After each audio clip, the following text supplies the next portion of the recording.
I should remove that. Hey, how's everyone doing? Thanks for joining us on the Political Deep Dive tonight. I am, of course, Dave Valente, your hostess with the leastest. So let's talk about the Deep End Antiques, my friend Travis a Redneck store.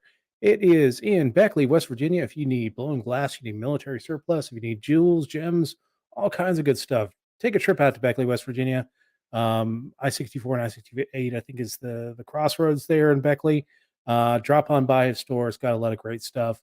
And his Facebook page is the Deep End Antiques. This week on the show, we're going to be talking about Ukraine, talking about a little bit of footsie that the United States is playing with Iran, and the Oscars are tonight. And we'll talk about some of the big changes that are coming up for the Oscars coming up at the next few years. Clarence Thomas, the disappearing justice, and a little bit of sports talk. So, and then we'll be talking about my friend Dan's friend who unfortunately passed away, and we'll be getting kind of heavy towards the end of the show. But anyway, let me bring on my friends. Emily, how are you doing here? Oh, I'm hanging in there. How are you? I'm good. Good. And of course, Dan, the man Fishman. Dan, how you doing, sir? What's up, guys? Emily, hair looks super cute. Oh, thanks. This is my, oh my God, I need to take a shower hair. So thanks. Excellent. Me too. consistency is key. Yeah, much. let me fix that. Well, we all knew that I like to be a little dirty. So is that But like I said, consistency is key. Anyway, so this week the big news. I mean, it's been the big news for the last month. Of course, we've had Ukraine in the midst of a war with Russia. Russia has pretty much stalled. Like it's just the same shit, different day for the last while there. Well, it's different than stalled though, because now they're talking, right? Russia said, "Oh, we didn't really want to capture Kiev. We wanted to capture the eastern part, and Kiev, you guys stay where you are. That's cool." Yeah, and I mean, you can make the case for that. I mean, I think at the beginning of the war, definitely Vladimir Putin didn't want to. I don't think his goal was ever to capture Ukraine wholeheartedly. I think his goal was to get Vladimir Zelensky out of office and put in a very pro-Russian puppet like he had before, and try and keep them in his orbit, kind of like Lukashenko in Belarus. But I think as it's gone on, I think he's realized his best prospects moving forward, his most likely prospects, is trying to negotiate. His best face-saving option. Yeah, is to negotiate Donbass as an independent republic and to get the Ukrainians to sign some kind of neutrality agreement. Right, which of course is not made any easier by Joe Biden saying that we're going to do regime change in Moscow. Oh my goodness. Our favorite thing that we get, regime change, always comes through with whenever we get into some kind of conflict with another country, we always talk about regime change. Although Anthony Blinken came out and said, we were just kidding about that regime change stuff. Right. Well, I think what Blinken said was when Biden was talking, saying he cannot be allowed to remain in power, he was referring to himself. Yeah. So, yeah, I mean, yeah, of course they walk that back because, it is, there's, what was it, 4 minutes? That's our record, I think, for mentioning Freakonomics. But, one of the great things in Freakonomics is they talk about the fact that you can't have the death penalty for burglary cases, because if the penalty for being found guilty of burglary is the same as being found guilty of murder, you might as well murder the people that you're burglaring, because you increase your chances of them, testifying against you, stuff like that. If Biden tells Putin that regime change is where we're going, then he has no reason to compromise at all. He's just going to go, balls to the wall, which is the Russian phrase. And then, right. So of course they have to walk it back. We have to say, no. A peaceful solution for us includes Putin in power, even though, I think that we're doing everything we can to make it terrible for him. Yeah. I don't know. I mean, it was, I think they let Biden loose sometimes and immediately regret that decision. Like, he's kind of like Trump, where don't get off the script, man. As soon as they start to mentally off-road, that's when the problems start. And that, I mean, especially with Joe Biden. I mean, if he's not doing the script, he's in trouble. Well, the other thing is that, there's that part about don't get off script, all that stuff. But then also when he was out visiting the refugees, did anybody else think, oh no, there's something going to go terribly wrong here? He's going to touch somebody inappropriately. He's going to sniff somebody's hair. There's that scene where he picked up that kid. I'm like, what is going to happen? You never know. Yeah. That guy's terrible. And I say that with the other guy being, worse. I clearly didn't vote for either of them. Yes. I voted for the only presidential candidate not accused of sexual assault during the 2020 campaign. Exactly. But yeah, that's, I think one of the hardest things about being libertarian or third party or whatever is every time you criticize one side, they always come back and you're just a Democrat or you're just a Republican and you must love Trump or you must love Biden. It's like, no, I hate both of them equally. Yeah. And that just pisses me off. What are you going to do? Yeah. So, but going back to the Ukraine thing, there's a great article in the Atlantic today talking about what American veterans who are fighting in Ukraine are seeing. It was a really good article written by a U.S. Marine who had served in Iraq, who's now a reporter for the Atlantic. He spoke to other guys who you can't, according to Marines, you can't say former Marine. No, you can't. But other Marines who are no longer serving in the United States Marine Corps, but who are over there fighting. And they talked about how much warfare has changed just since Iraq. And they talked specifically about a campaign where the Marines captured a city and the Abrams essentially just drove in there and RPGs bounced off of their shells. And they said, you can't do that. You know, they said the American and the British anti-tank weapons, they go through tanks like butter. Yeah. And it really is astonishing to see how, you know, we go back and forth in building warfare around platforms. And for a long time, ground war has been built around this tank platform. But then, you know, we always make better anti-tank weapons and we make better tanks. And I suspect that what's going to happen is that, you know, what's going to happen, the next counter, this is always a battle between armor and warhead. The next step of armor is going to be things that interfere with aim and electronic signals and stuff like that. And then there'll be some counter against that. But right now, man, infantry rule the field, infantry and anti-tank weapons. And if you compare the price tag, you know, $1 billion for a tank versus $1 million for a good anti-tank weapon. I mean, that's just it. That's the story of the war in a nutshell. Same thing for aircraft, right? Really good handheld anti-aircraft missiles are crushing the Russian tank, the Russian air power. The only thing the Russians have is long-distance artillery and missiles. I'm wondering if there's going to be a point in time at which we're going to deploy some of our hardcore anti-missile technology into the Ukraine. I don't know. I think the more we start sending into Ukraine, the more Putin's going to take it as a hostile act. I just don't think he gets to the point where he starts lobbing stuff into Poland or I just don't think he'll be that dumb. Yeah, I mean, but we've pretty much crossed that line.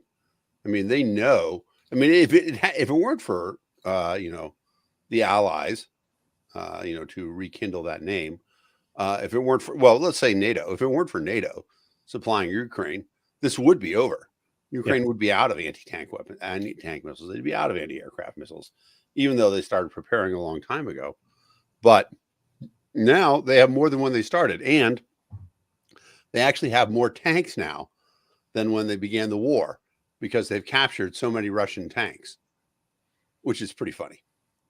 I'm loving all the memes of the farm simulator, where they're driving off the tanks with the tractors. Yeah, those are awesome. I love it. So, what do you think is more surprising?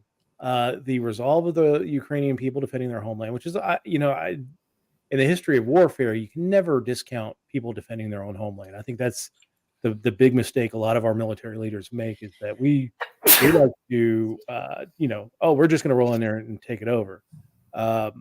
Or the ineptness of the Russian military. It's both. But first, let's talk about, I see Emily has a strong opinion here. I do. The fighting for your land, for your family, that's the only thing that anyone ever fights over. That's the only thing that will mobilize troops is protection of their home. Mm-hmm. So historically, I mean, that's not surprising at all. Yeah. And then how can the Russians, of all people, forget the lessons of Leningrad and Stalingrad? You know, that people are going to friggin' hold out and do what they need to do to defend their city, and you can break an army on that. Yeah. And the Russians, of all people, I'm surprised that the Ukrainian propaganda machine isn't going with that, like running ads in Russia. Hey, we're you, right? We're you in Leningrad. We're you in Stalingrad. We're the people who, ate sawdust so they didn't have to surrender their own city. We're the people who got pounded by, the Luftwaffe. All that stuff that you guys went through, we're going through that now. You're doing it to us. Stop. Yeah. But I have been admittedly out of touch with this whole war for the past week. And so I'm Googling it as we're talking, and I'm seeing a bunch of, really just please. They're really they're not going for lesson teaching. They're going for, oh, please help us. That. And what do you think that marketing tactic is about? Like, why aren't they going for the other tactics that you were mentioning? I think that they're going to us with a we need help, because it is, like as I said earlier, it is, this is the day of the infantryman on the field and the irregular. One of the other things in the Atlantic they talked about is that the Russians suffer from this brutal chain of command where they have a very centralized army, and so essentially grunts get orders and then they just do them, and they have no ability to take any initiative at the squad level, and so people just go fulfill the orders. And he talked about the fact that there were these guys who they came out there, it was clear they were unprepared, and they got lost, and they started calling out in the dark to surrender. They're like, hey, we're lost, we give up, we're really getting screwed. Yeah. And the Ukrainians, they said they felt sorry for them. The Ukrainian messaging to the allies is, give us stuff, we are winning. And that's the thing, is that you see counterattacks now in around Kiev. And so full confession, I am a military history guy. I am a military units tactics guy. And it's fascinating that they are not, that Ukraine hasn't sent irregulars yet. You saw some of this, right? You saw the trains lines being blown up in Belarus. Yeah. By Belarus. I suspect you're going to see more behind the line stuff happening. And that's the problem with, for the Russians, as they get mired down and as they advance, is that now behind their lines is in the Ukrainian territory. And so they're very vulnerable to that sort of thing. And I would not be shocked to see Ukrainian irregulars heading north, start blowing up shit in Russia. Yeah. Say, hey, do you want to do it to our homeland? We're to start doing it to your homeland. And to your point, we were talking about how, we should be going, telling the Russians, we were Stalingrad, we were Leningrad, that type of stuff. To his credit, and I don't want to pump up his tires too much, Volodymyr Zelensky, whenever he addresses a foreign body, he's very good at picking out different aspects of the country he's talking to's past and saying, this is where we're at.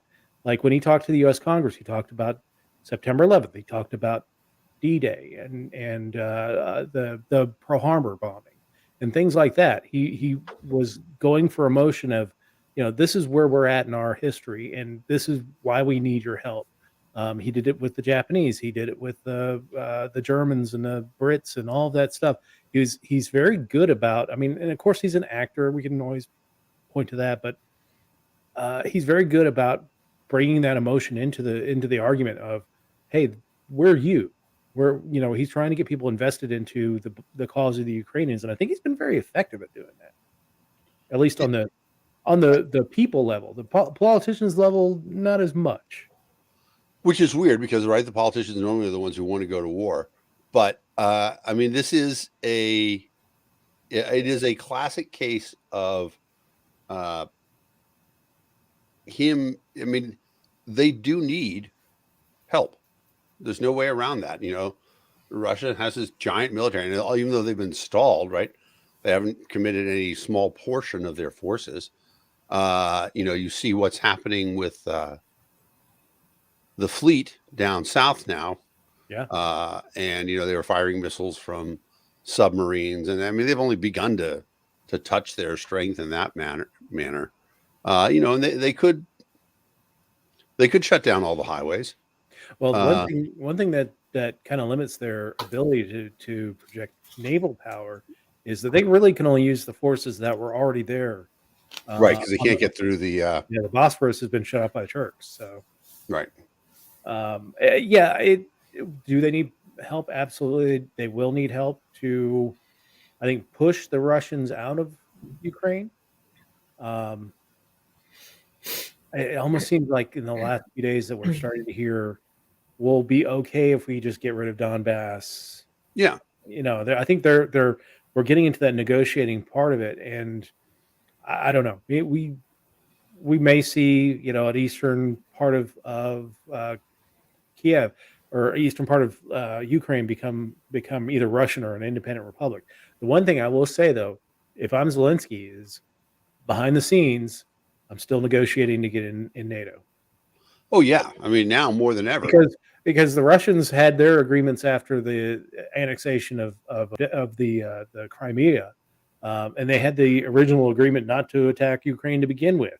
Right, and and they broke all that. Yeah, they've broken all that. They're going to need when Ukraine gave up their nuclear weapons. Yeah, right. I mean, none of this happens if the Ukrainians don't give up their nuclear weapons. Excuse me, can you tell me where are the nuclear vessels? Sorry, I have to do the Star Trek. Yeah. But yeah, you're right. There's been a ton of betrayal. I would definitely go for that. I also think that the Allies will not take their foot off of the sanction pedal while Putin is still in power. Especially the stuff that's directly related to him. Yeah, I think that stays on for however long it takes. Yep, I can see like China getting back into trading with them, but I think that if the West remains firm, they will up until the point that I think the best solution for the eastern part and for Crimea, make them separate countries. I don't care. Yeah, I believe that a bunch of separate small states is better than one giant state. But put that's the one thing that the UN can do that makes any sense at all, is to put peacekeepers in place. So do that. Put peacekeepers in there. I do kind of wonder why, like when the Russians started their buildup, why didn't the UN vote to send in peacekeepers then? I mean, the Russians would have vetoed it at the Security Council level, but then bring it to the vote of the entire assembly, like they did, and override the Security Council. Yeah, I don't disagree with doing that. Stemming from the Ukrainian conflict, we learned this week that the U.S. is talking with our allies, especially Israel and a couple of the Middle Eastern partners, like Saudis and Emiratis, about our overtures towards Iran. So we've been discussing getting back into the. I don't think it's going to be word for word of the old joint, whatever it's JCPOA is what it's called, but it's the Iranian nuclear agreement, and basically it's to loosen up, get Iranian natural gas on the market.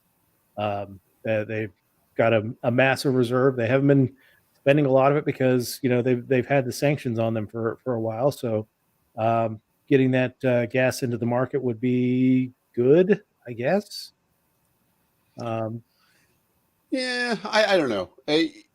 The thing is that notice how gas actually has kind of plateaued now. Yeah, that plateau is the number that the industry wants, because when oil's over $120 a barrel, solar power is now more cost efficient than fossil fuel. So the oil companies don't want that. And I personally, we're really good at working our way out of a crisis. I don't know. I mean, look, obviously I'm biased against Iran. Yeah. They They were involved in state-sponsored terrorism. There's no question about that. On the other hand, they're another country where the leadership is very different from the people, and the people are generally want to be free. I know a lot of people who fled when the Shah was deposed. We've talked about Persepolis before. Yep. Iran certainly has potential to be a wonderful contributing part of the community of nations. Sure. But they're run by this bunch of hoodlums who are just terrible. So, do we have more influence when we have open negotiations with them? Probably so. I think so. But let's have the negotiations and still end our dependence on oil. Yeah, I mean that'll be great. I mean the other thing about it, right? And we talked about this before. America has no reliance on foreign oil at all. Right now, we only import 8% of our oil, but we only do that because of the Jones Act. The fact that it is cheaper to import oil from the Middle East than it is to ship it from Texas to Boston. So how stupid is that? The Jones Act. Big stupid. They're like the high holy of laws that libertarians would love to see repealed. The drug war, of course, and the Jones Act has got to be right there. Like one of the worst laws there is on the books. Federal Reserve Act, all the other stuff, but the Jones Act impacts us every time there's a natural disaster, every time that there's, or even this, where there's a worldwide thing going on, which makes it more expensive for us to ship stuff between our own ports. Right. It's baffling that it's kind of baffling that it was ever a law, but it's certainly baffling that it's still a law, because the thing is that your ability to ramp up shipping capacity is pretty good, right? It's easy to say, you know what, all these boats that we've been doing this with, we're going to do this with. Or, you know what, we're going to hire these boats to do these things. But instead, for the people who don't know, the Jones Act prevents ships of foreign flag coming to one port in the United States and then going to another port in the United States. They can land here, then before they go somewhere else, they have to go to a foreign port. So as an example, and this is the best example of all, Australian boats, when they want to ship stuff to the United States, they can't stop in Hawaii first and then go to Los Angeles. Okay, they can either go to Hawaii or Los Angeles, and then they have to go back to Australia and come back again, which is crazy. And in fact, for Hawaiians, I have a friend who makes a macadamia nut liqueur, and it is cheaper for him to ship it to Australia and then from Australia to Los Angeles rather than shipping it by boat directly to Los Angeles, because he would have to hire an American crew to do that. Only American flagged vessels, which can only be crewed by Americans, can travel in between American ports. Dum-de-dum-dum. I had never heard of that act until today. Yeah. And it's over 100 years old. I was just Googling it. It's how bizarre. People don't know about it. It's super terrible. And even when it came to pass, I mean, essentially it came to pass because the student in Seattle didn't want Alaskans getting stuff from anywhere other than Seattle. It's just dumb. So it's time for it to go. I don't know how long it's going to take. I don't know anybody who supports it. Like, I've never heard Defense.org supports it. Well, I mean, yeah. Defense News. Defensenews.com. I'm sorry. Wow. They wrote something in 2020 in defense of the Jones Act. Uh-huh. Yeah. No. Yeah. I mean, some people make an argument that you need to have a merchant marine. However, we have a giant navy. I mean, if the argument is that, like, if the Russians did invade Eastern Europe, right? We would have to roll over this, hundreds of thousands of tanks and all that stuff. But that's not the way it's going to happen. I mean, if anything, we've shown, right? You just got to get the missiles over there, and you can fly those over, and it makes sense because you can get them there faster there anyway. Yeah. And I don't know.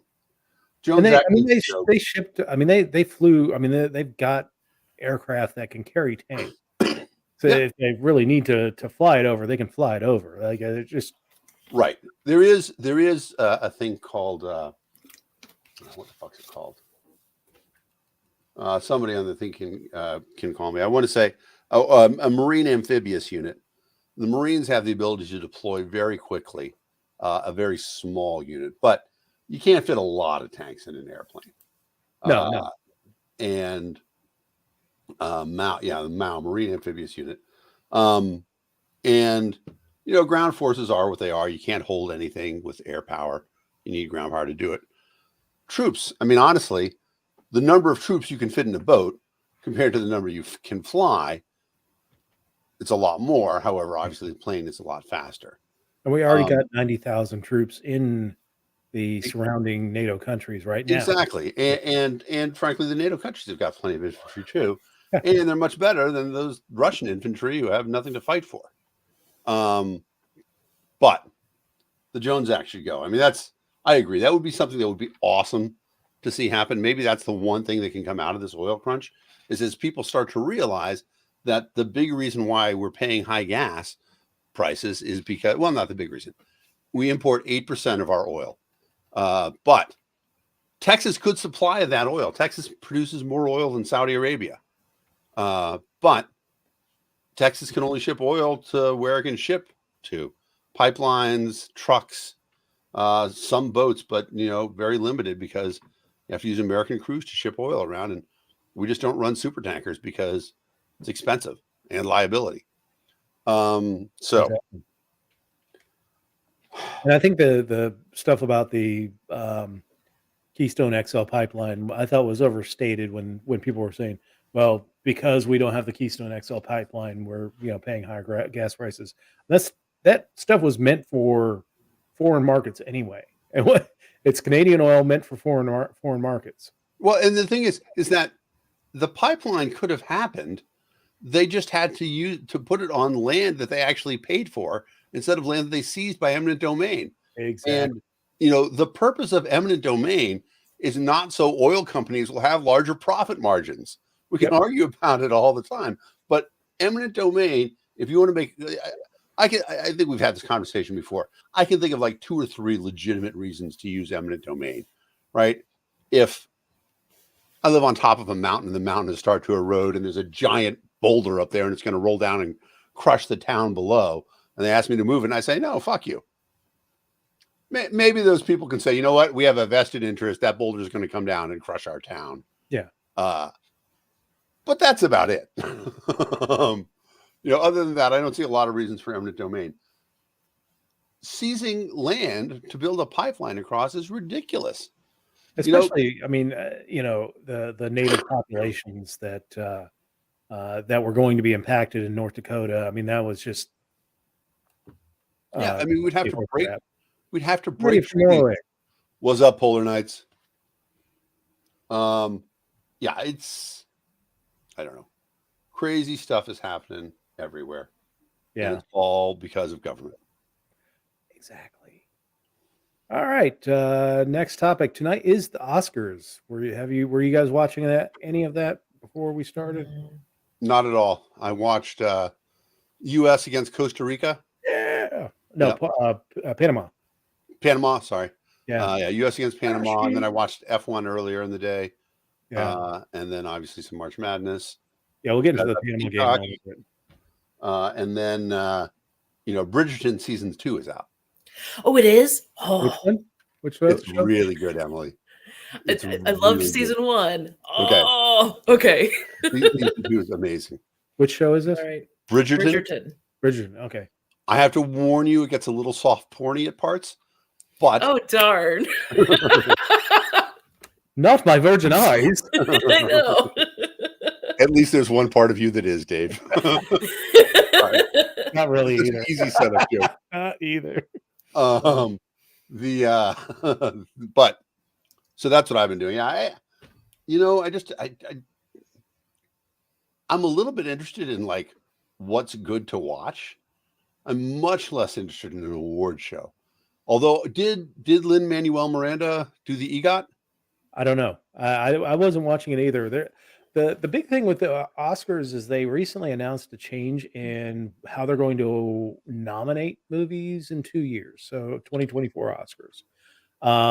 So it has to meet 2 of 4 requirements for a movie to be nominated, and it's really to increase minority communities of color participation in the movies. So there's an on-screen representation requirements to either include having the lead actor or significant supporting character being from an underrepresented racial community or ethnic group, having at least 30% of the secondary roles from 2 of the underrepresented groups, or having a main storyline theme or narrative be focused on an underrepresented group.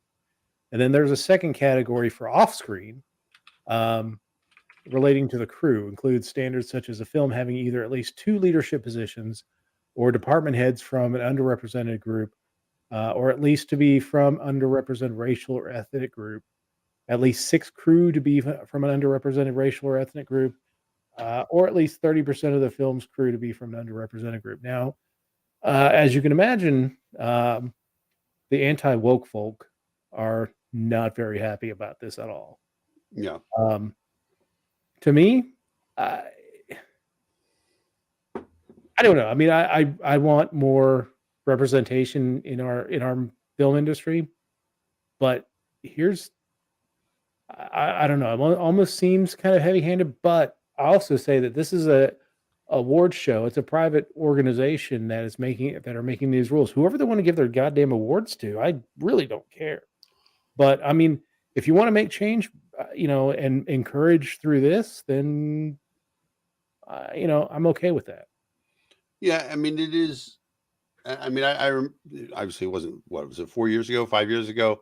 Oscar So White was the Yeah. trending thing. I don't. I really don't care, except that I appreciate the fact that I grew up seeing all of my role models look exactly like me on the film, and at no point in time was I saying, "Oh, where are the Jewish guys who make it big in banking?" They were represented. Hollywood had that down. Or Damn it, Dan. things like that. I do appreciate the fact that, but I'll tell you what, this is a great example of what's amazing about Bridgerton. Bridgerton is like completely race-free casting. Mhm. Like there's not even a correlation between parents and their children, but like the main Duke, I guess you can't say African American, he's black, British, Mhm. but he's black. You're allowed to say black. Huh? You're allowed to say black. Exactly, right. Yes. And that's the bunch of the main characters in season 2 are Indian, even though it's all set in British high culture in 1800, when there were no people of color. But it's like, yeah, what the fuck? We'll just cast everybody. We don't care. And that's where I'd like to see us to get to. Americans, we are still, well, not just Americans. I think everybody's kind of hung up on it. Like, I mean, we think about it all the time. We're like, you can't help it. Sometimes you see, like think about all the outrage that happened when, and this is so funny, right? J.K. Rowling says that, Hermione is black. People lose their shit. She says, "Oh, but I don't think trans athletes should be allowed to compete in sporting." People lose their shit. It's one of those crazy spaces where people are. But whatever it is, more diversity in awards makes sense. It's not shocking that a an all-white organization is giving awards to white people. Yeah. So I mean, that's the thing. And I think they've done in the last few years tried to bring more people of color into the higher level. awards, into the voting and things like that, Right. which is good. I'm good with that. I do think that this might end up hurting the Oscar awards because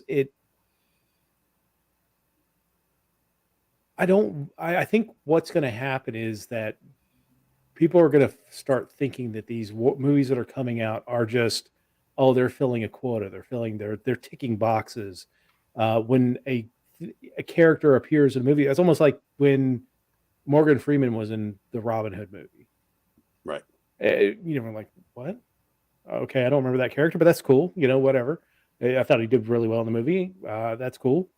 But I almost think that we're, at least from the people that are mad now, we'll start pointing out that movies are ticking boxes rather than trying to make quality entertainment. And Sure. I hope that the quality entertainment still remains and kind of shuts these fools down. Yeah, I mean, you certainly point to roles like that.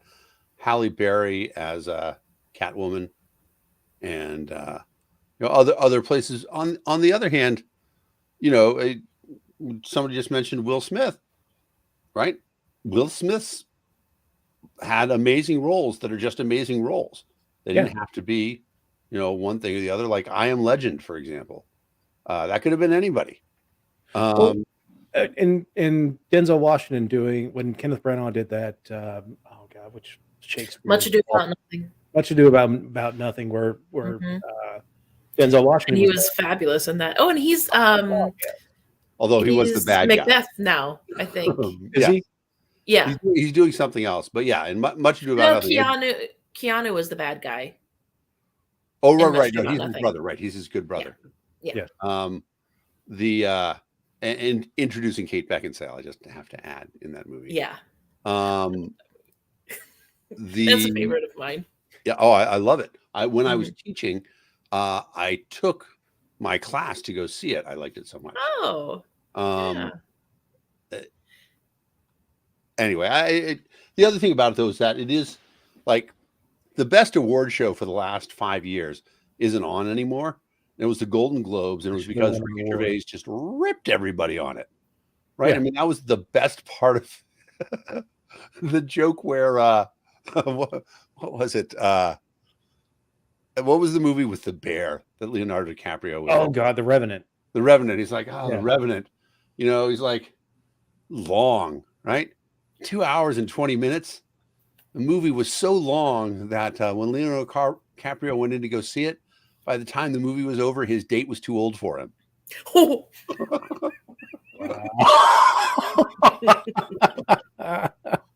mean, if you haven't watched them, they have collections of Ricky Gervais, all the stuff that he said, the Golden Globe. Fantastic. I can't show it on here though. That's the last time I showed the Oscar thing. We won't show it, but we got a DCMA on that. One of his other great lines, he says, I look out at the room here and I think about all the great work that was done this year by the plastic surgeons in Hollywood.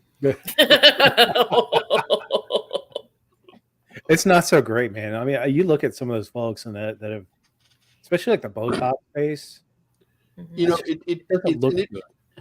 It's interesting though to see like where they are. Like if you look at Renee Zellweger, for example, right? Yeah. I mean, she doesn't look like herself, or Jennifer Grey. She doesn't look like herself anymore, but she also doesn't look like a 60-year-old woman. And so I don't know what the goal is. On the other hand, my eternal film crush will be Sally Field. I don't know how old she is now, but she's out there touring on award shows, stuff like that. She looks amazing. Oh, yeah. So, I mean, it's as somebody said, it's a terrible thing to grow old, but it's more terrible not to. Mm-hmm. So, I think I have two things to say, but I think as a society, we need to be more comfortable with aging, and we need to see people aging, because that's what happens to us, and that's a part of the human experience, is connecting with our other humans and seeing what we will look like in our future. The other thing that I wanted to say, back to Will Smith, have y'all seen the Bel Air, Fresh Prince of Bel Air reboot? No, I've not. I highly recommend it. He produced this. I don't think he's in it. I've only seen like 4 episodes so far, but they've made it into a drama. And so like every episode is like an hour-long drama. It is fantastic. I highly recommend it. Yeah, I'll have to check it out. It did look interesting when I saw the ads for it. Mhm. You could tell they had taken more dramatic turn than the happy-go-lucky Fresh Prince of 1990. Right. You know, But I think it is a very socially responsible way for a white person to glimpse what Black people go through. Like, for example, since that's my point of view. yeah, you're right. That's I think when we talk about the Supreme Court nomination process, we have, people have focused too much on the fact that she's a Black woman rather than a qualified jurist. Right. And right. But it would because be nice to Biden have made somebody- us see it that way. Yeah. I mean, that was the problem. Like, if he had just come out and nominated her as a Supreme Court justice, that would have been one thing. But to telegraph it like that, really hamstrung her at the beginning. And I think that he really hurt himself by doing that. Right. I mean, Biden's an idiot. Jackson is not. Yes. And that picture of her daughter beaming at her, that's unbelievable. I don't know if you've seen that or not, but just looking at her with pride, that sort of thing. Yeah. And you talked about this, there's a lot of things that sort of we don't get just because of the nature of, at least for me, being white. There's this picture of Barack Obama in the White House bending over so a little Black kid visiting can rub his head and feel his hair.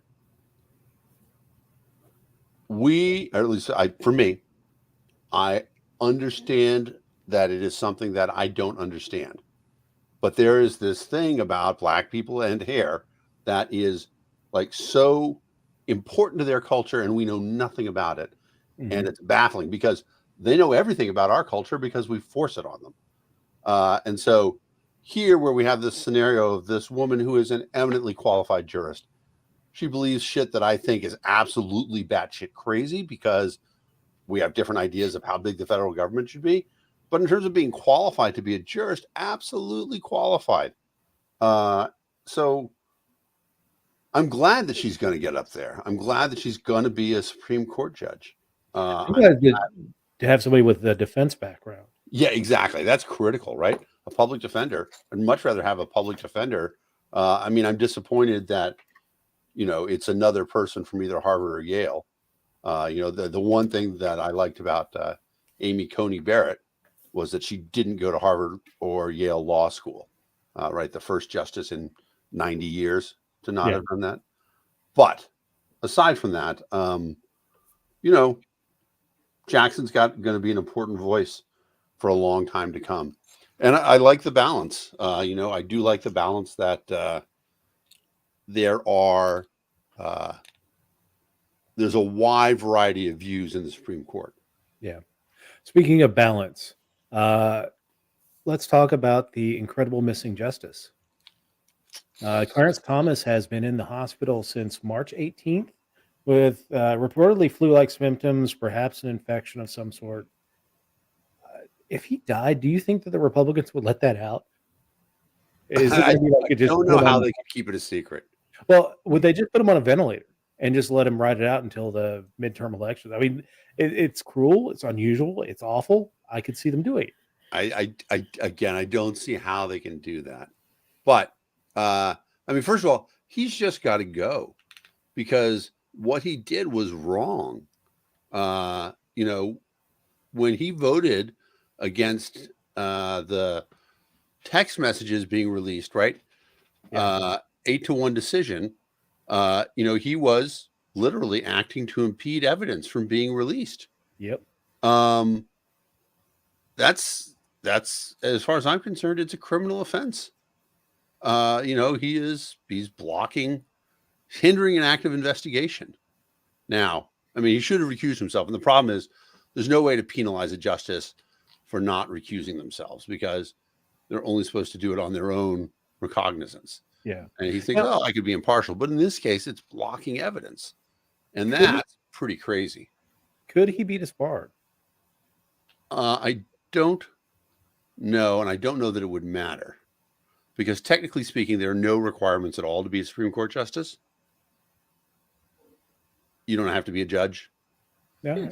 There was certainly a rumor that I might have started that Trump was going to appoint himself to the Supreme Court Oh, God. because he could have gotten it passed. Yeah.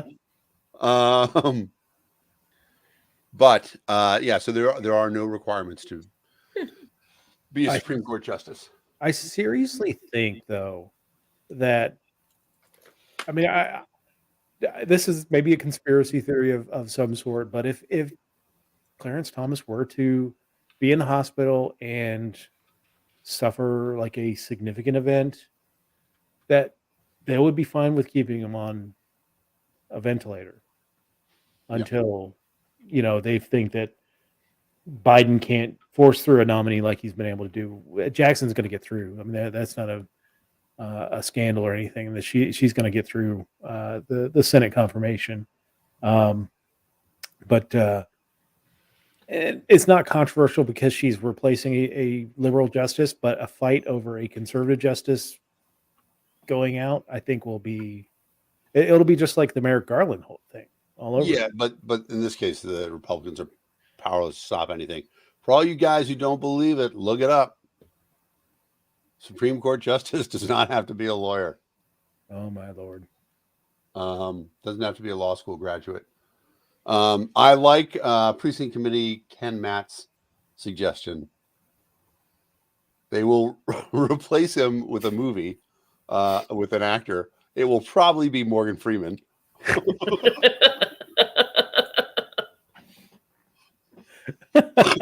And that's how they'll get away with it.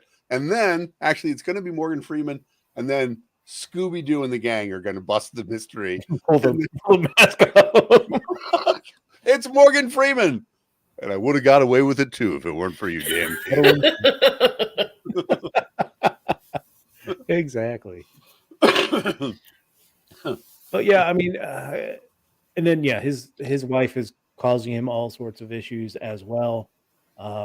Maybe he is kind of laying low for a while this hopefully blows over. Yeah, I mean that's what the text messages are about, right? She sent 31 text messages to Trump directly, urging him to declare the election fraudulent, to not accept the results, to do what he had to do to stay in power, all the bullshit of bullshits. And then Clarence Thomas voted to not have those things released. So, it's an interesting thing. There is also, interestingly enough, I had thought for a long time that Biden might appoint Obama or Michelle Obama to the Supreme Court. And they actually are both lawyers. Yep. And it wouldn't be that big of a stretch. Obviously, they can't appoint Michelle Obama because she's going to be president. But Barack Obama would have made a lot of sense to do that. But he didn't. He appointed Judge Jackson instead. But I don't know. It's but if Thomas does go the way of the dodo, yeah. I mean that'll be a big thing. I mean, it'll still be 5-4 conservative, but it will, but John Roberts is kind of a swing vote. Yep. And for that matter, Gorsuch is really a strict constitutionalist, much more than anybody else. He's not really conservative or liberal. And so I certainly wouldn't call him a social conservative. No. Yeah. Now, Amy Coney Barrett. Social conservative. Yeah, exactly. Brett Kavanaugh, drunk. Kavanaugh also drunk. incredibly thing. And it is. So let me ask you guys this: which side behaved better? Democrats during Kavanaugh or Republicans during Jackson? Oh God, That's a tough call. that is a tough call because when you got Ted, do you know who I am, Cruz? Right. This Ted, weird do you know who I situation am? on- And my father killed John Kennedy. Cruz. Yeah. And then Is you it a had all the necessary call, though? Well, I mean, the interesting thing about it is that, I was thinking about this a little bit, and sure, the Republicans are out of line, but I really do believe the Democrats are more out of line with Kavanaugh. I mean, Yeah, that stuff that they pulled up, I appreciate the seriousness of the allegations, but there is a statute of limitations for a very good reason. The fact of the matter is, people don't remember shit accurately. They just don't. And, to put stuff up there as if it is factual when we don't know what happened, right? There's no documented evidence one way or the other. And, it's suspect because we don't know how far people will go to stop a justice from being appointed. yeah. So And it felt like that after a while. Like some of the later accusations that came out after, Yeah. they were beyond credulity. Like they didn't have much to really hang their hat on with these allegations, but they took them as gospel. And this guy's right. getting Right. And tried there in front of were everyone. some that were clearly fraudulent, that were proven to be fraudulent. Yeah. And so I think that, I think Democrats behaved worse during Kavanaugh because I truly believe that they falsified a lot of allegations. Or they went with stuff that had no credible bearing. Now, that being said, the Ted Cruz shit with the anti-racist baby, it's just ridiculous. And the thing about it is that people talk about CRT. Nobody fucking defines it. Why do people talk about it without defining what it is? Tell me one thing that you find objectionable in CRT. And people say, oh, well, it teaches you to be racist or teaches you to hate white people, teaches you to be embarrassed about your own race. Show me how. Mm-hmm. Show me how that happens, because I don't think that saying that the South lost the Civil War is teaching me to hate white people. Fucking whiteys. Yeah. I mean, present company accepted. Fucking honkies. Right.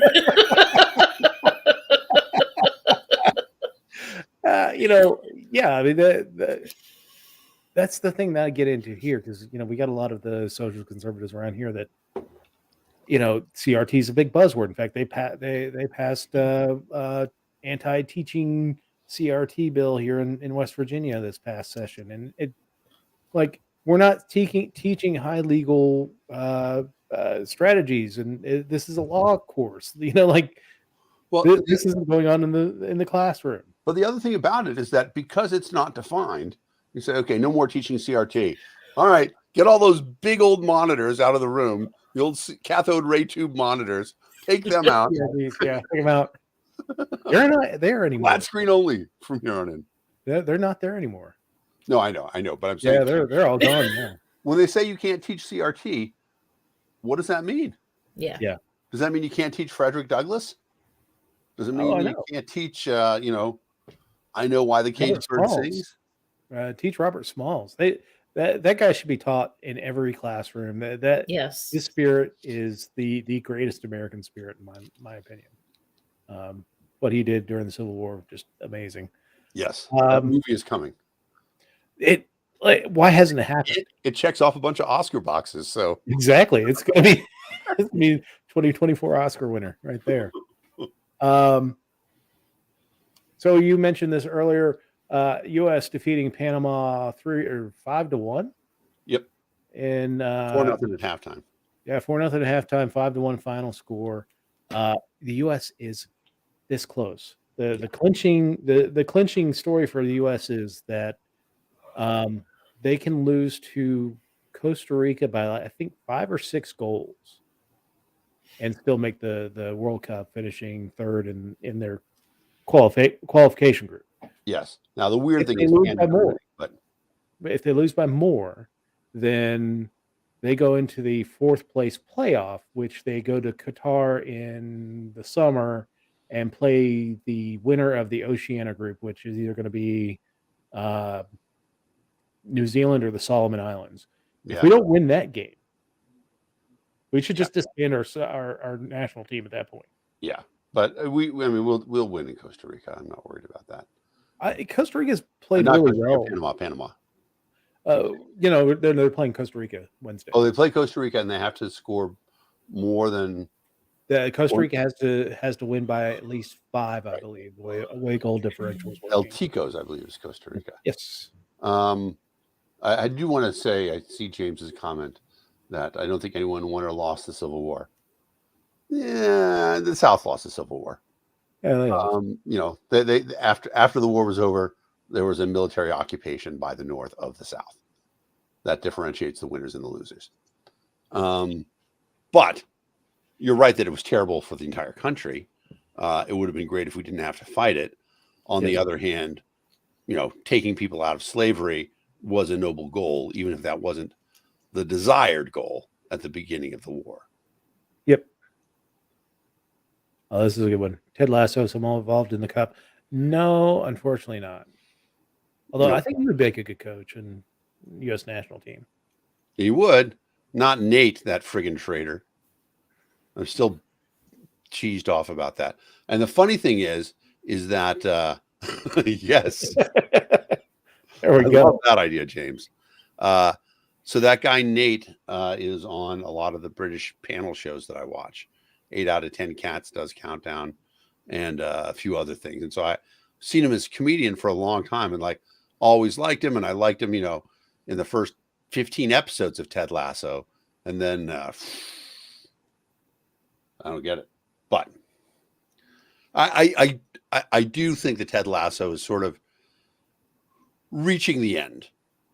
Like, I don't think they should push it too far. Yeah. We'll see. Yeah, we will. Yep. So,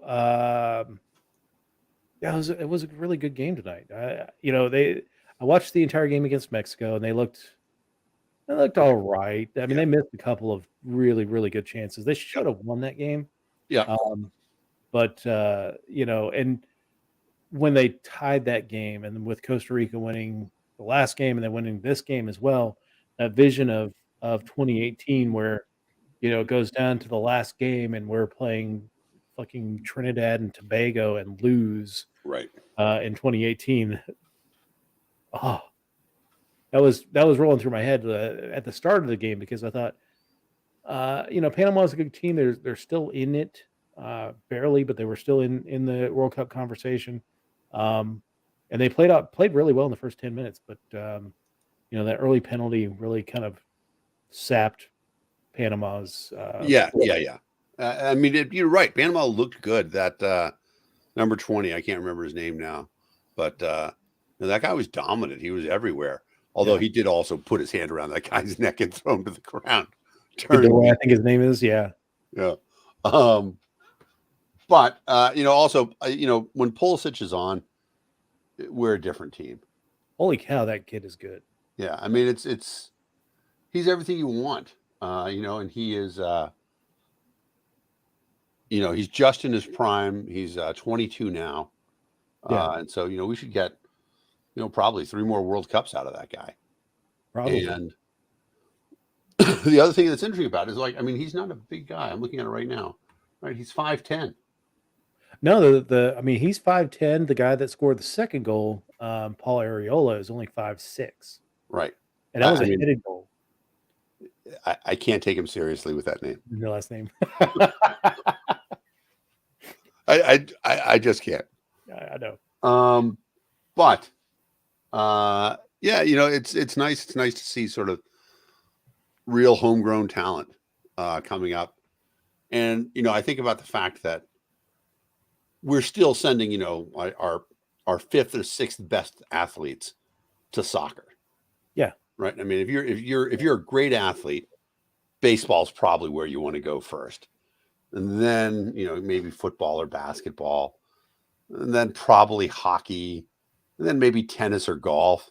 And soccer's way down there, Although when you think about youth participation in sports, right? Soccer's very high. soccer is second to baseball, I believe now, and maybe catching that too. Because I mean, it's even though travel teams have made a lot of these sports really prohibitively expensive for parents to send their kids to like these elite teams to develop their skills, Yeah, just to get on the field and play soccer, all you need is a ball and a pair of shin pads, yeah, and you don't even really need the ball. The team's going to provide the ball. right. So And you don't need the shin pads either.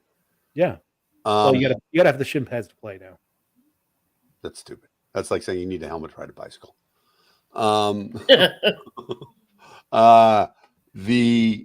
But you're right. I mean, youth soccer is awesome, and I do truly believe there's a lesson that is learned in team sports that is learned nowhere else in your life until like maybe you get a job and work with a lot of people. And so it's really important for people to learn that part of it. Yeah, Lawrence Taylor. Somebody called me Kerry Collins. Craig. What? Kerry Collins. No. My The favorite only Giants quarterback to lose a Super Bowl. My favorite Kerry Collins story is, he was the Giants quarterback during 9/11. Yeah. But he was also a tremendous drunk, like all the time.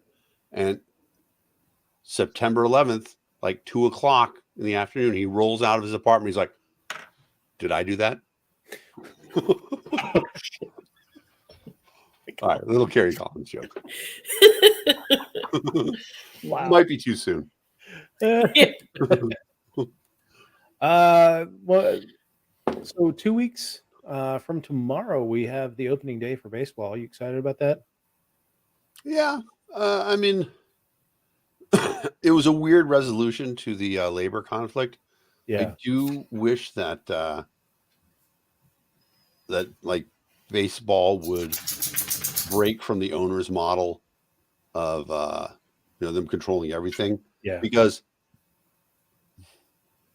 one of the weird things about baseball and about most professional sports is that there's the superstars who are 5% of the league, but then the next 95% are amazingly good.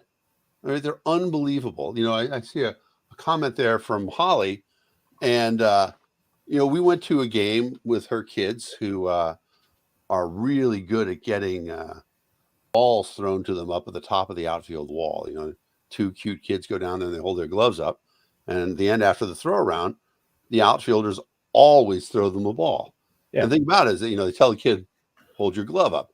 The kid holds his glove up, and then from 80 feet away, boom, right in the glove. Unbelievable. Yeah. Every major leaguer can make that throw. There's this incredible level of talent, and it would be nice to see it dispersed a little bit better than the way it is with the owners because of their antitrust exemption, getting things in. I will agree with you. I think there's two things that Major League Baseball needs that they did not get in the in this agreement. One was a salary cap, and the second one is a salary cap floor. Right.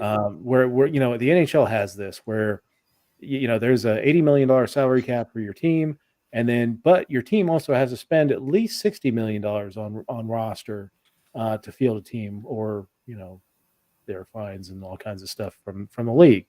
Right now there are teams like the Dodgers, $270 million payroll, and there are teams like the Cincinnati Reds, the Pittsburgh Pirates.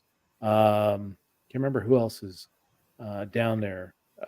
Maybe the A's. They're a $30 million payroll. Right. A $30 million payroll is the $240 million disparity between the top and the bottom of the payroll pyramid.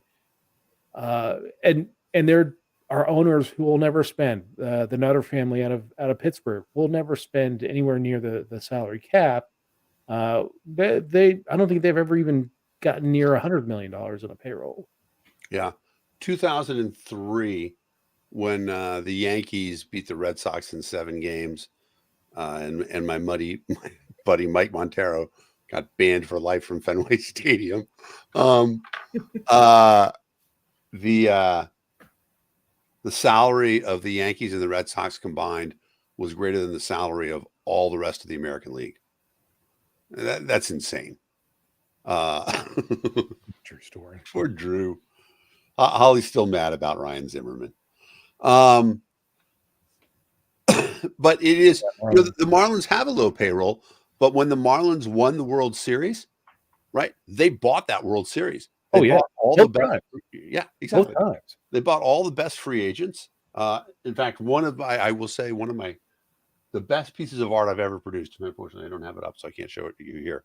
I did a painting in front of my television of the Marlins at bat. I can't even remember who was the guy they had. He was a junior, really good player. That'll come to me. Anyway, but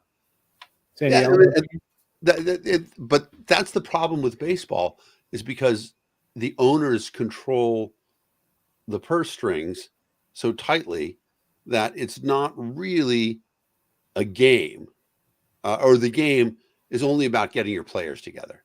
Yeah. Even now. It's not just baseball. I mean, if you look at the NBA, there's when you start the season, there's probably 2 or 3 teams that have a legit claim to getting to the title. But that's controlled by the players. It's the players who put together their own super teams and want to play. Which, I mean, I have some issue with along the way, but I mean, the best way to do that, it's hard to counter that, right? Because if there is this tight level of elite talent, and people are willing to sacrifice salary to play together and win a championship, how do you do that, right? You can't equate it with money, because LeBron James is willing to play for nothing, or for many years, Tom Brady essentially played for nothing, less than any other quarterback of his caliber, so that his team could be better. So I don't know what the best way to address that is, but at least in the NBA, it's the players making the decision instead of the owners. Sure. But I will be rooting for the Red Sox. I'll be rooting for the Yankees. So what are your excitement about the different rule changes that they came up with? So first one, no shift.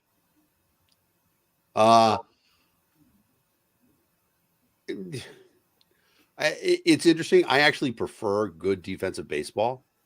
The shift hurts the less than versatile player. So I'm not a huge fan of that. There is the base runner. I love that rule. I think that's great. But that an extra innings, right? Do they pass this rule? No. That's done. They don't do the extra inning base runner. The base runner starting at second. Yeah, that one died. Did it? Yeah, I believe so. And then I'm not watching. So the other big rule changes, a pitch clock. Yeah. I heard somebody screaming bloody murder about this, but I remember back in the day, the college basketball used to not have a shot clock, and you'd have like a 5 to 6 game. North Carolina is famous for doing the 4 corners offense and just bleeding the clock for an entire half. Princeton. Yeah, same. And when they said they were going to put a shot clock, people were thought that it was going to ruin the game. I thought it absolutely makes the game better. It makes you do something with the ball. Same with the pitch clock. I'm pretty good with I don't know. I mean, I think we can all agree that among the top 10 all-time baseball plays is the hidden ball out. Right? That's so awesome. Yes. So for what you don't know, Emily, guy in first base pretends to throw the ball to the pitcher, but actually keeps it in his glove. The runner doesn't realize that, and so he starts leading off, and then the guy tags him out. Yep. Awesome. Happens 3 or 4 times a season, and it's great. Yeah. Nice. Yeah. Or they'll get together on the mound and somebody gets a ball. Exactly. Around. Yeah. Those things you can't do. I mean, baseball is meant to be a slow, deliberate game. You know, if they want to speed it up, get rid of some of the commercials. It is a slow, deliberate game, but the problem is over the last few years, especially like the playoff games, and I was okay with them putting in the mound visit rules. Watching especially the way that network television does it now, they don't even start the game till 8 o'clock or 9 o'clock on the East Coast, and you get like some of these games with like 15 pitching changes. That's a good call by Holly there. That was a very good one. Yeah, the rabbit punches. Yeah, that was a good one. Yeah, but they just have gotten so awfully long. Like, there were some years when Dusty Baker was the manager of the Nationals. I mean, he went out to the mound like every third pitch. It felt like, and it was just, I got to go to work in the morning. Like it's 2 o'clock in the morning, and the game is still in the third, the eighth inning. I don't mind limiting mound visits. That makes more sense to me. And I think there is some limit, right? I mean, you can't go out there. There is now. They put in a limit that you can only do it. I want to say like 8 mound visits in a game, and it's the mound visits where you replace a pitcher don't count. Right. I don't know. What is the time limit? What is the pitch count limit? The clock limit. I don't know how long they have to throw the baseball. There's so the other 2 rules: universal DH in both leagues, and larger bases, or at least larger first base. I'm not sure if all the bases are larger. I mean, the bases I don't care about.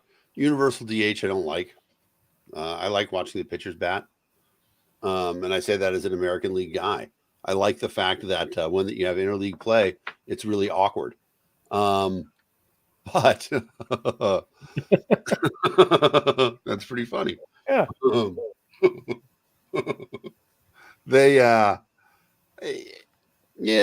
don't know. I don't like any of it. Fuck baseball. Anyway. I'm just mad because there's going to be a whole. It used to be such a perfect. There's such symmetry to the season where you go through the college basketball tournament, and the night that the tournament ends is the day that baseball starts. So you've got like just kind of this nice symmetry with the seasons, and they fucked it up. So now you got an extra week between the end of the college basketball tournament and the start of the baseball season, and that makes me mad. Well, I don't like the fact that the World Series is like at the end of October. That's not right either, right? I mean, Mr. November. That's Derek Jeter.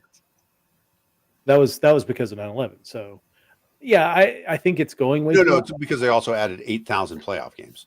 Yeah, and I think that now we can start having that conversation about let's maybe go back to 154 regular season games. I like that idea. I also would like to see us, split up the divisions a little bit more and do a relegation model so that, the lower league and upper league teams, because you could do that pretty easily. Yeah. And, it's exactly right. I'm trying to think what's probably the smallest market team in baseball. Probably Kansas City. Yeah. Maybe Milwaukee. Milwaukee's really small. You're right. It's Milwaukee. Like Milwaukee's like 200,000 people. It's ridiculous to ask Milwaukee to compete. But they've been competitive. Huh? They have been competitive the last couple of years. They've had a little bit. Actually, I love the idea of promotion relegation. Yeah, I don't know. I mean, I'm old school. I don't like the idea of divisions. So there's American League, National League. That's all we need.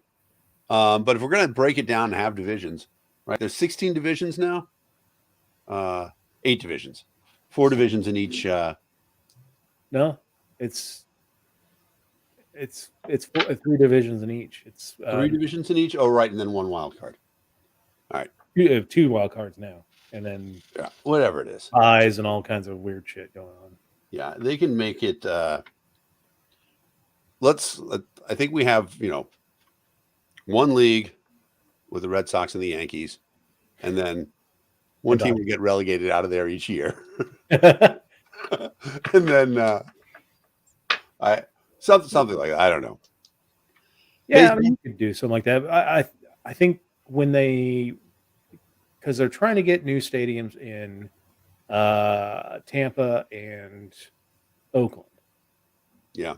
And once they do that, they're going to do another round of expansion. The thing, be interested to see what teams get or cities get expansion franchises. The thing about it is that except for the fans who've watched a lot of baseball, this is going to sound like pure baseball snobbery, but except for the fans who've watched a lot of baseball, they don't realize how good major league players are. Like, I mean, all the time, like you see, a throw to first base that doesn't get there in time and people are booing. And it's like, Jesus, there's 32 guys on the planet who could make that play. They just all happen to be in the major league right now. Yeah. And, I had the privilege to watch at the University of Texas, a great college program, but in Massachusetts, in Cape Cod, the Cape Cod League, is one of the great summer ball leagues. And in fact, they made a movie about it. And the movie was really stupid. But going to watch, it had Freddie Prinze Jr. in it. Yeah. I can't remember what it's called. But there's actually there's a good minor league team near me here, too, the Maryland Blue Crabs. I haven't been to any of their games yet because since I've moved here, it's been COVID. But like, I mean, I love watching minor league games. I love that aspect of baseball, like where guys are out there and, they're just doing everything they can. Sometimes I just think Major League Baseball is too good. Like, I mean, you see these amazing plays, stuff like that. Guys throwing people out at home from deep in the right field. It's just insane. And like, I mean, Jeter making that cutoff play. I still think that's the best baseball play I've ever seen. Yeah. And I don't know. Sometimes I think we're just spoiled at how amazingly good major leaguers are. And there needs to be some sort of appreciation. Yeah. I don't know. I don't know how you fix that, but anyway. Sad news in the world of music. Foo Fighters drummer Taylor Hawkins died in Bogota, Colombia. Was it last night or the night before? 2 nights ago, I think. Yeah. They're on tour doing the Lollapalooza tour down in South America. And they were supposed to be coming back this week. I think they're playing the Grammys next week, or were playing the Grammys next week. So, right. Toxicology reports indicate that he had quite a bit of narcotics in his system. Yep. Although no official cause of death has been identified yet. But sad story. Sad story. It is. You got to feel for a guy like Dave Grohl. Band with 2 significant bandmate deaths. Yeah, I mean, I don't want to make the joke, but no question about it. And especially, he's generally spoken of as one of the nice people in the industry. Yeah. If you watch, you go down YouTube holes, Foo Fighters always bring up people from the crowd to play along with them. And it's just, it's a shame. But, it points to this weird thing that, I'll get into this a little bit now, that, drugs aren't for everybody, unfortunately. Yeah. And,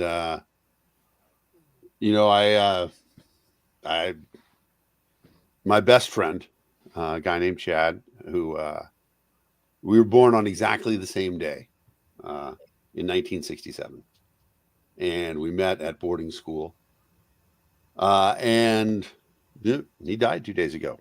He essentially committed a slow form of suicide over the last 4 years after his girlfriend had died. They had met in rehab. And, one of the cardinal rules of rehab is don't date people you're in rehab with. But they did. And I'll tell you a great story about Lindsay. So Chad and I hadn't seen each other for like 12 years. And like I knew he had gotten divorced, and we chatted, and Lindsay is the new girlfriend. They're pretty serious. And so I'm going to meet her for the first time at reunion. And we get there, and she's got, really nice camera. And she's like, all right, let's get a good picture of you guys. First time we've been together. And so we stand next to each other. She says, hey, Fishman, suck in your gut. She's like, no, really, Fishman, suck in your gut. It's like, you are awesome for Chad. This is going to be great. And they were awesome together. But, they lived an adventurous lifestyle. Like, they went to a lot of sex parties where people did a lot of drugs. And, it's hard to maintain your sobriety in a place like that. And then Chad is a lawyer. And so he went and worked in France for 2 years, which, that's awesome. They lived on Montmartre. But, while there, they got involved in more stuff. And when they came back, things were pretty bad. And they sort of tried to sober up a little bit. But Lindsay started doing the heroin again. And Chad wasn't doing heroin as far as he told me. But like they would sort of compromise and say that they were still sober if they weren't doing the drugs that had gotten them into rehab in the first place. So although Chad would say that he went to rehab for alcohol, and so it was okay for him to still do cocaine, stuff like that. And so, how do you help somebody like that when, you love them? And so there's a stretch where Lindsay went to the hospital. She got an infection in her heart valves. It's not uncommon for intravenous drug users. And they were going to replace them with heart valves from a cow, which is something that they can do for young people. But, she'd been in the hospital for like 6 weeks, and it was in 2018. And Chad had been in the hospital. I'm like, dude, you need a break. Come down to the New Orleans convention, and we're just going to have a fun time. New Orleans is an amazing city, and I'm trying to do things politically. I'm trying to raise money for my auditor campaign. So I'm having this massive party in my suite, and I'd rented out one of the, not the biggest suites, but like the pretty big suites. So he came down, and we put on this amazing party. Like, we probably had 500 people there in this little hotel room, come in and out, people out in the hallway, stuff like that. And he made everything happen. The only thing, he's like, I need access to your Drizzly account. He's like, and I can do everything else from there. I'm like, okay. And so, I was out on the convention floor doing things, and I came back and got a fully stocked bar and glasses and food and big tubs with ice and beer in them and stuff like that. And it was just amazing. And so we did it. And then, you might have seen his post about it. He's like, the whole point of a party like this is to make sure that it's impossible to have quorum the next day because people are picking Jello shots out of their hair. And we got to figure out how to return the goat to the next door. Yes. And so, he was awesome and stuff like that. And so, the next, I've got to get down to the floor, and I'm like, dude, this mess. He's like, I can handle this too. He's like, I know how to do this. So just give me $100 and I'll talk to the cleaning staff. And yeah, it came up at noon. It was fixed. It was amazing. And then while we were down on the floor, he got the call. He's like, Dan, Lindsay just had a giant heart attack, and she's on a ventilator, and they don't think she can recover. I got to get on a plane. And he was freaking out. And I'm like, they won't let you on a plane if you're freaked out like this. I'm like, so you've got to find a way to calm down.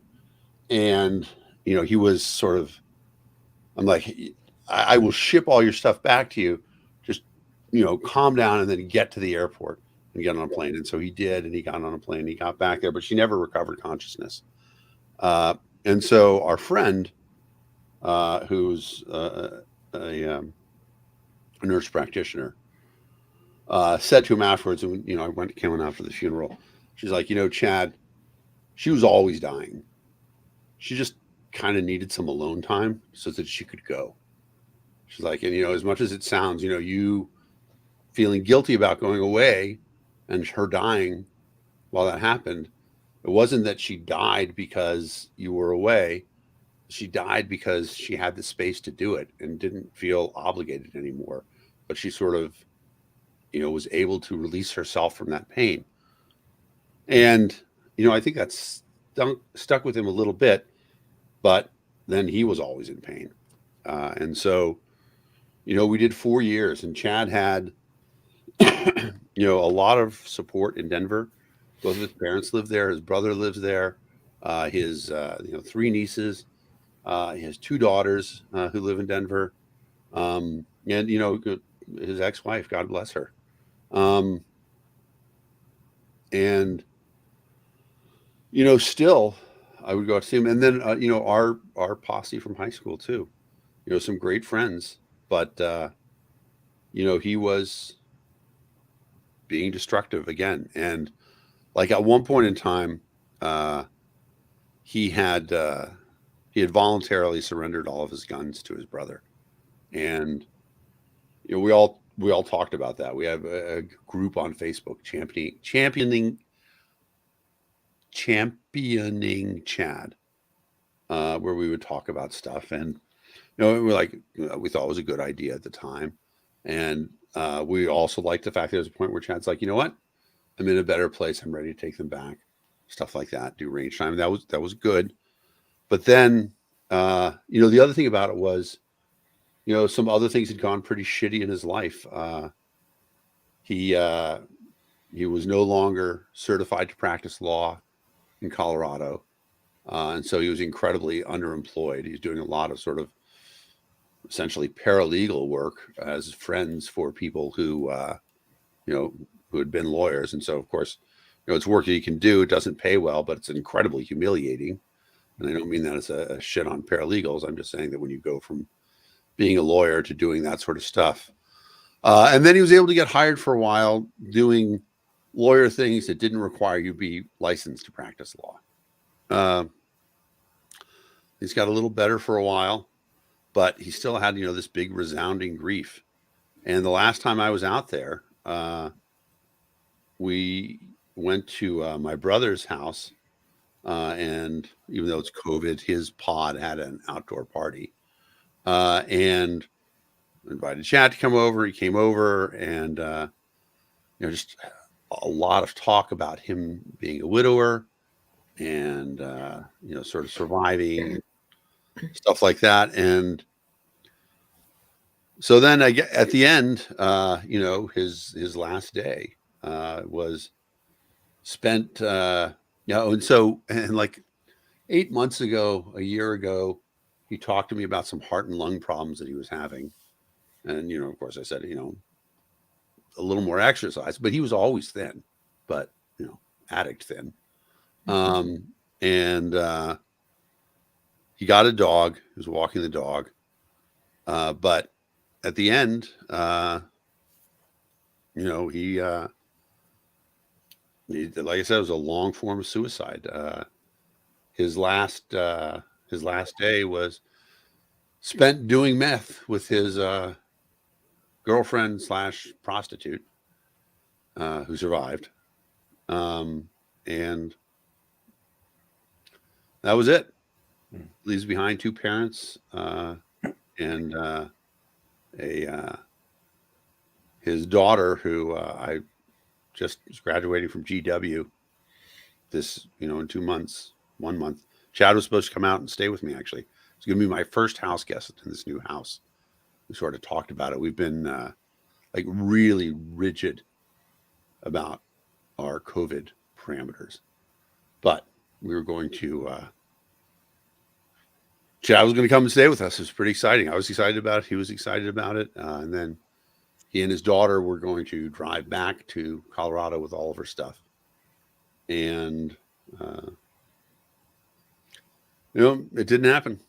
And that's all it is. But I don't really have any sort of life lessons. I think people know all this stuff, and they know, you have this sort of survivor's guilt about, could I have done more? The one thing that I do think about it, I wrote about this a little bit, is that, we really did used to glorify our drug use. And, I have this, you've been around me, you've probably heard stories about, me, Lawrence, and Chad, and the weekend that I brought up 2 ounces of mushrooms, and, we did all sorts of crazy shit. And those were our hero stories. And I think about it in the context that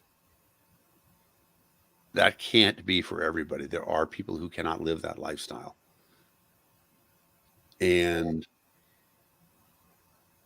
I mean, I couldn't have seen it then. I mean, in many ways, I looked at Chad and I thought, that is the hero / drug user in my life, the guy that I look at and say, I want to be able to do those things and be in control and not fuck up my life, because I was afraid that if I did do those things, I would fuck up my life. And I never thought about doing meth or shooting heroin or anything like that. Those things just seemed too dangerous. But, there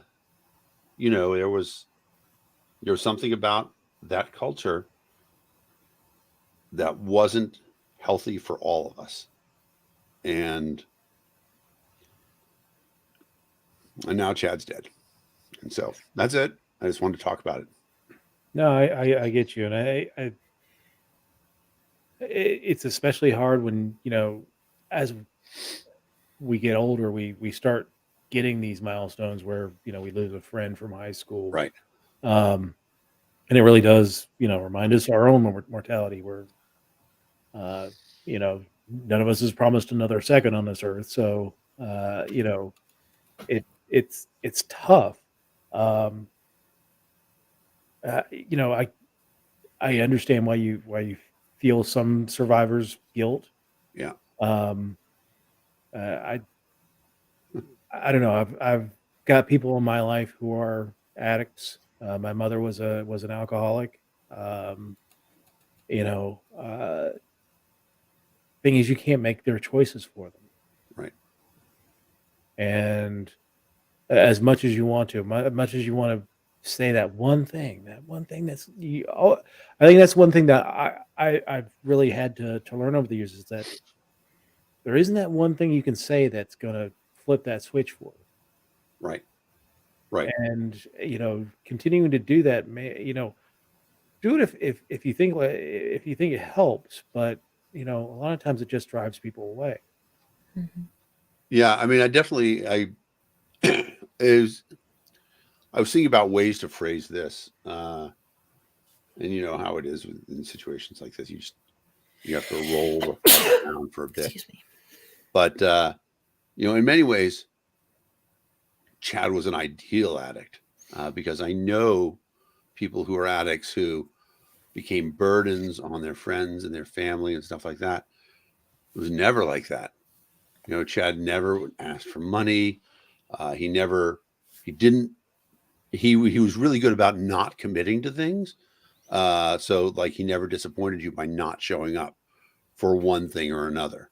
He always had it under that level of control, but that it is, you can't say that you don't know that if you have cardiac and lung problems that you're not supposed to do meth. I mean, it's just, you're not supposed to do meth anyway, right? Meth is just, it's a disastrous drug. I mean, I know it is prescribed in very, very controlled situations, but it is, it's not for everybody. And, I don't know. There's so many happy times together. I know I've told this story before, but I'm going to tell it again because it's one of my favorite ones. So even though we were exactly the same age, Chad and I was a grade ahead of him in school, and I used to just tease him about it all the time. And when I graduated high school, I went to school in England for a year. When Chad graduated, his dad was a travel agent. He's like, you can go anywhere. He's like, I'm going to go to England and visit Dan.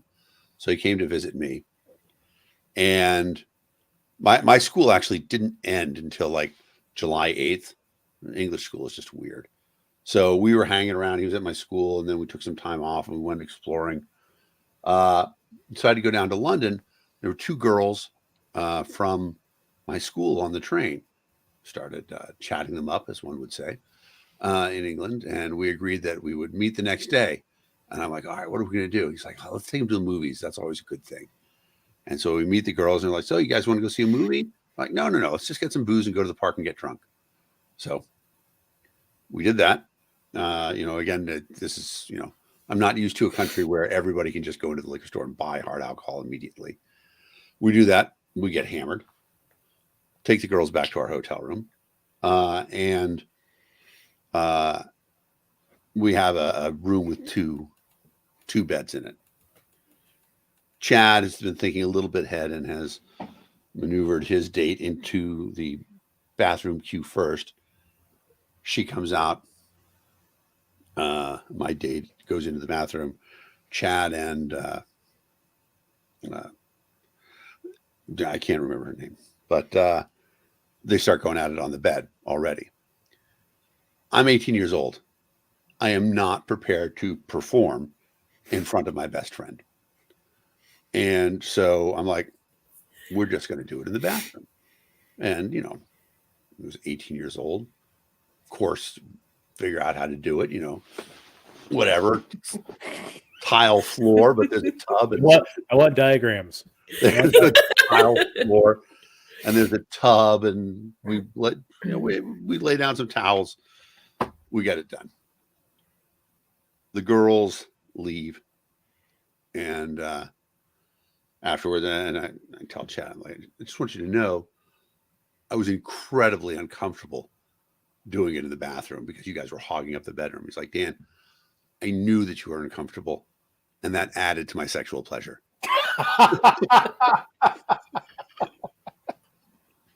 And so that's the kind of friendship that we had just over the years, all that sort of shit, just all the time. It's weird to talk about, but we we dated a lot of the same women. Not a lot, but like 5. I think that's a lot for 2 guys. And it wasn't it just so happened that we were, hanging out together. And there's this line in A River Runs Through It that I kind of stole in my thing that I wrote when Brad Pitt dies. And in many ways, it's a similar sort of thing, right? It's a guy like that who's incredibly awesome. I don't know if you guys have seen A River Runs Through It, but you got to watch it, Emily. It's amazing. It's Brad Pitt's best movie by a mile. Yeah. And so now I don't want to ruin it, but That's all right. But there's a spot at the end where Tom Skerritt is talking about Brad Pitt, and his brother says, well, I know he was a great fisherman. Tom Skerritt said he was more than that. He was also beautiful. Chad was like that. He was beautiful, right? I mean, he was so handsome, blue eyes, always thin. I just laugh. And when he was into you, he was so into you. Like, I mean, girls always talked about that, about how, like, it's like, when I dated Chad, it was like he wanted to know everything that he could do to make me happy. He was like ruthless in finding these things down. He would see that, like, I would put things in certain places, and he was like, okay, she likes that thing in that place. And like all those things, he was like just into it. And maybe a little bit obsessive compulsive, but he was just, he was just a great guy in terms of things like that, of knowing all of those,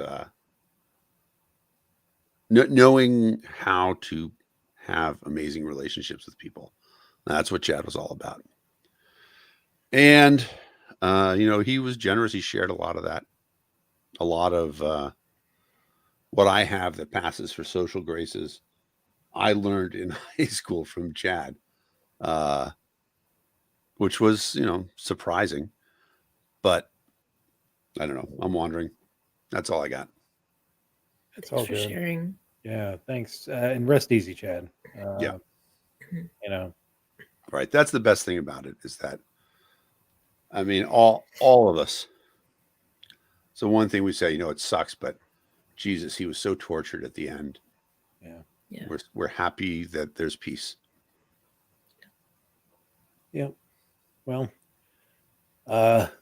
we've gone well over our time, but time well spent, I believe. And I don't have anything else for the week. Anybody else have anything for the week? All right. Well, thanks everyone for joining us on the Political Deep Dive. We'll be back next week. I don't have a guest just yet, but we'll figure something out for next week. But anyway, take care, and we'll talk to you next week. Night, guys. Good night.